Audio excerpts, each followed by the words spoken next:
గుంటూరు ఎంపీగా ఖచ్చితంగా గెలుస్తానని వైసీపీ అభ్యర్థి కిలారి రోసయ్య ధీమా వ్యక్తం చేశారు. పొన్నూరు శాసనసభ్యుడిగా ఎంతో అభివృద్ధికి ప్రయత్నించానని, ఎంపీగా గెలిస్తే ప్రజా సమస్యల్ని పరిష్కరిస్తానని హామీ ఇచ్చారు. గుంటూరు టీడీపీ ఎంపీ 5 ఏళ్లలో ఎక్కడా కనిపించలేదని, ఇప్పుడు ఎన్ఆర్ఐని దిగుమతి చేసుకున్నారని విమర్శించారు. గుంటూరు టీడీపీ అభ్యర్థి ప్రగల్భాలు పలుకుతున్నారంటున్న కిలారి రోసయ్యతో మా bureau chief Ramakrishna face to face. Party Guntur parliament అభ్యర్థిగా కిలారి రోసయ్య ప్రస్తుతం ఆయన పొన్నూరు సిట్టింగ్ ఎమ్మెల్యేగా ఉన్నారు. ఆయనకు వైఎస్ఆర్ కాంగ్రెస్ పార్టీ గుంటూరు పార్లమెంటు అభ్యర్థిత్వాన్ని ఖరారు చేస్తూ జగన్మోహన్ రెడ్డి జాబితాలో ఆయన పేరును ప్రకటించడం జరిగింది. ఈ నేపథ్యంలో మనతో కిలారి రోసయ్య గారు ఉన్నారు. ఆయనతో మాట్లాడే ప్రయత్నం చేద్దాం. సార్, మీరు ఎమ్మెల్యేగా ఇప్పటి వరకు ఉన్నారు, ఇప్పుడు పార్లమెంటు అభ్యర్థిగా బరిలోకి దిగుతూ ఉన్నారు. ఏంటి గుంటూరు పార్లమెంటుకు సంబంధించి మీ గెలుపు ఏ విధంగా ఉంటుందనుకుంటున్నారు? ఎలాంటి ఎన్నికల ప్రచార వ్యూహాన్ని అమలు చేయబోతాం? ముందుగా జగన్మోహన్ రెడ్డి గారికి ధన్యవాదాలు తెలియజేసుకుంటూ, ఏదైతే పొన్నూరు నియోజకవర్గంలో నన్ను 2019లో పంపించడం జరిగిందో దానికి నేను పూర్తి న్యాయం చేశాననేది ఒక దృఢమైన సంకల్పం ఉంది నాకు. ఎందుకంటే ఆ నియోజకవర్గ అభివృద్ధికి గతంలో 35 సంవత్సరాలు అభివృద్ధికి నోచుకొని పొన్నూరు నియోజకవర్గాన్ని ఇవాళ అభివృద్ధి పదంలో నడిపించాను.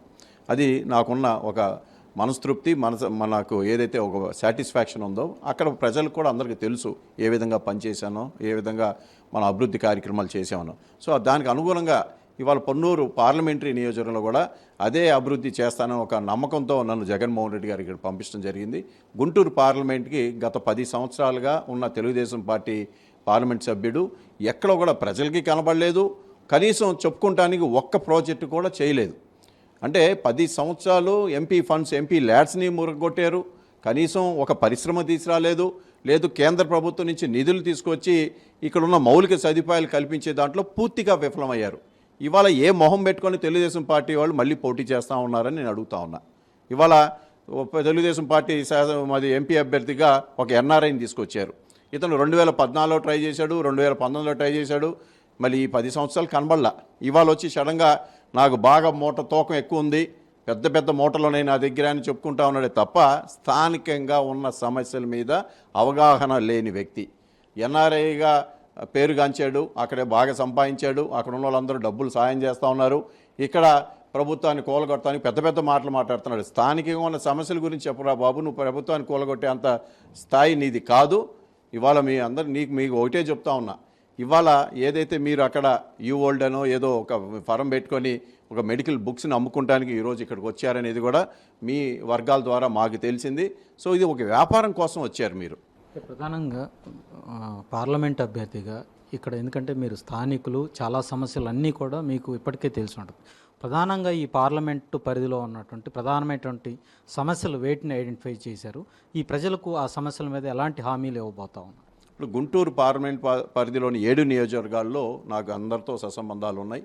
మరి ముఖ్యంగా గుంటూరు పట్టణంలో నేను ఏదైతే మిర్చి వ్యాపారం నుంచి వచ్చానో, మిర్చి రంగం నుంచి వచ్చానో, ఈ ప్రాంతంలో మిర్చి రంగానికి నేను పెద్ద ఎత్తున ఆ రోజు సహాయ సహకారాలు అందించాను. మిర్చి ప్రెసిడెంట్గా ఆంధ్ర రాష్ట్ర వ్యవసాయ మార్కెట్లు అన్నిటి మీద కూడా నేను 15 సంవత్సరాలు ప్రెసిడెంట్గా చేయడం జరిగింది. సో పూర్తి న్యాయం చేశా. అదేవిధంగా పట్టణంలో ఉన్నప్పుడు పట్టణంలో ఉన్న మిర్చి కానీ, పత్తి కానీ, పొగాకు కానీ అపరాల వ్యాపారస్తులు ఉన్నారు. వీళ్ళందరూ ఒక సమస్యలు నాకు పూర్తిగా అవగాహన ఉంది. ఛాంబర్ ఆఫ్ కామర్స్ వైస్ ప్రెసిడెంట్గా నేను గెలిచినప్పుడు వీళ్ళందరితో నాకు సత్సంబంధాలు ఉన్నాయి. వీళ్ళందరితో వాళ్ళ సమస్యలు కూడా నేను పూర్తిగా అవగాహన చేసుకున్న వ్యక్తిని. అదేవిధంగా పట్టణంలో ఏదైతే పుట్టి పెరిగామో ఈ పట్టణంలో దాదాపు అభివృద్ధికి నోచుకోలేదు. కేంద్ర ప్రభుత్వ నిధులు కానీ, గతంలో తెలుగుదేశం హయాంలో అండర్ గ్రౌండ్ డ్రైనేజ్ అని డబ్బులు తీసుకొచ్చి దాన్ని వృధా కాలాపం చేశారు.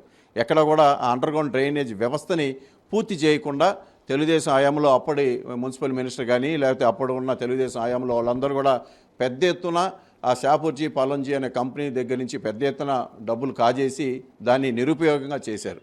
ఇవాళ నేనైతే ఒకటే చెప్తున్నా, ఏదైతే ఈ అండర్ గ్రౌండ్ డ్రైనేజ్ వ్యవస్థని వాళ్ళు మధ్యలో ఆపేశారో దాన్ని, అదేవిధంగా శంకర్లాస్ సెంటర్లో ఉన్న ఓవర్ బ్రిడ్జిని విస్తరణ చేయటం కానీ, లేకపోతే దాన్ని ఆల్టర్నేట్ చూడటం కానీ, శ్యామలనగర్ గేటు దగ్గర under ground base RUB level bridge కడతాం కానీ, లేకపోతే ఇన్నర్ రింగ్ రోడ్లో ఫ్లైఓవర్ అవసరం ఉంది. ఇవాళ ప్రజలు అక్కడ ట్రాఫిక్ బాగా పెరిగిపోయింది కాబట్టి ఫ్లైఓవర్ అవసరం ఉంది. సో ఇవన్నీ కూడా కేంద్ర ప్రభుత్వ నిధులతోనే సాధ్యమైంది. ఎందుకంటే ఇది రైల్వే సంబంధించినవి కాబట్టి కేంద్ర ప్రభుత్వంతో మనం మాట్లాడి ఆ కేంద్ర ప్రభుత్వం నుంచి ఈ ఒక బ్రిడ్జెస్ని తీసుకురావాల్సిన ఆవశ్యకత ఉంది. ఇదే పాటు ఏదైతే ఈ డెల్టా ప్రాంతంలో మరి ముఖ్యంగా వరి కానీ లేకపోతే మొక్కజొన్న కానీ ఈ ప్రాంతంలో దీనికి అనువైన పరిశ్రమలు తీసుకొస్తేనే ఈ ప్రాంతంలో గిట్టుబాటు ధరలు మరింతగా పెరుగుతాయి.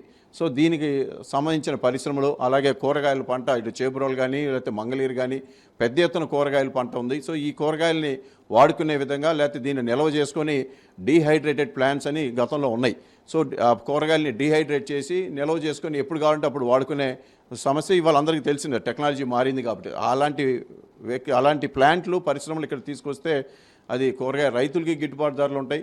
అదేవిధంగా ఏదైతే లామ్ ఫామ్ దీనికి సంబంధించిన ఇక్కడ మనకుందో రైతుల కోసం, వ్యవసాయం కోసం మరికొత్త వంగడాలు కానీ లేకపోతే కొత్త వ్యవసాయ పనుల్లో మార్పు చేర్పులకి లేకపోతే దాంట్లో మిషనరీ తీసుకురావడానికి కానీ ఇవన్నీ కూడా నేను కేంద్ర ప్రభుత్వంతో తప్పకుండా తీసుకొచ్చి ఈ ప్రాంత అభివృద్ధికి, అంటే గుంటూరు ఒక ప్రధాన కేంద్రం ఆంధ్ర రాష్ట్రంలో. ఇది అంత గతంలో ఒక విద్యా రంగం గుంటూరులోనే ప్రసిద్ధిగాంచింది, ఆ తర్వాత వ్యాపార రంగం ప్రసిద్ధిగాంచింది.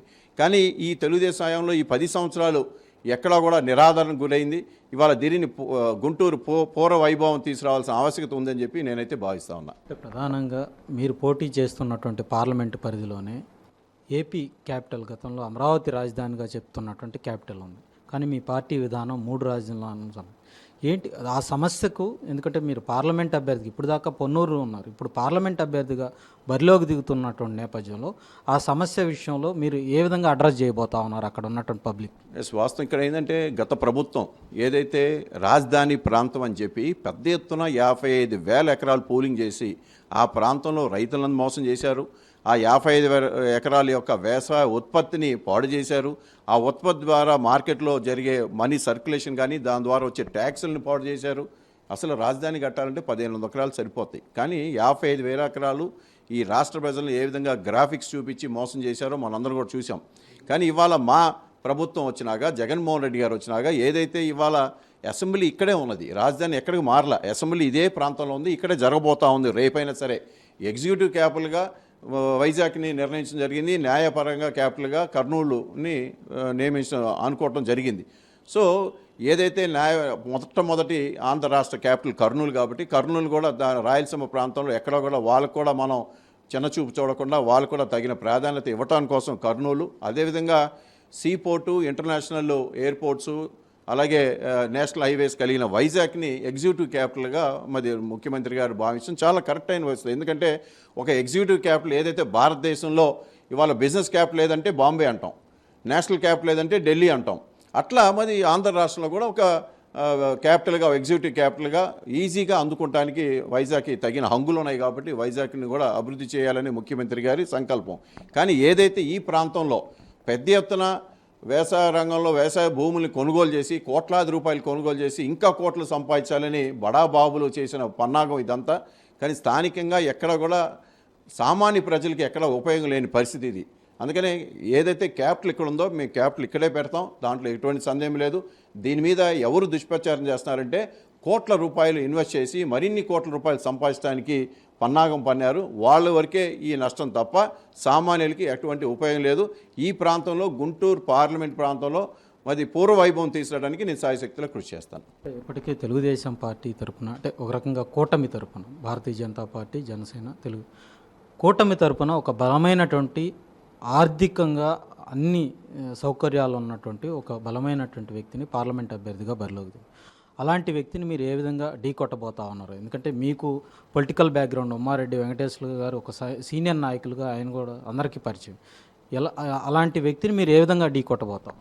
ఇక్కడ ఏదైతే ప్రతిపక్ష పార్టీల తరఫున ఒక అభ్యర్థిని నియమించాడో అతను అభ్యర్థి కాదు.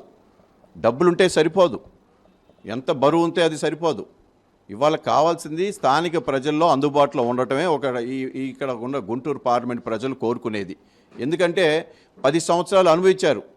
10 సంవత్సరాలు ఇక్కడ ఉన్న పార్లమెంట్ సభ్యుడు కనీసం ప్రజలకి కనబడలా, ఏమి చేయలే 10 సంవత్సరాలు. కానీ నేనైతే ఇక్కడ స్థానికంగా నేను ఎలాంటి వ్యక్తినో, నా ఒక మనస్తత్వం ఏంటో ఈ నియోజకవర్గ పార్లమెంట్ పరిధిలో అన్ని నియోజకవర్గ అందరికీ కూడా పరిచయం ఉన్న వ్యక్తిని.